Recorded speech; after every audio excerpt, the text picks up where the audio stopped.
કર્યા. સવારે વેલા 4 વાગે પાટું મારી ઉભો કરતો, 4 વાગે ઉભો થતો, હાલતો થતો તો ભાઈ નહોતું મેં કીધું મને થાક લાગે છે, મને ભૂખ લાગી છે, એક પણ ફરિયાદ કર્યા વગર તારા ઘરના કામ કર્યા હતા ભાઈ.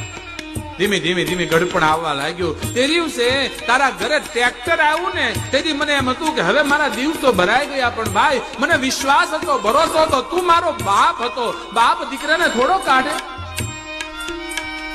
ધીમે ધીમે ધીમે ટ્રેક્ટર આવ્યું, મારો ઉપયોગ તે ઓછો કરતો ગયો ભાઈ, મારી ઉપેક્ષા કરવા લાગ્યો.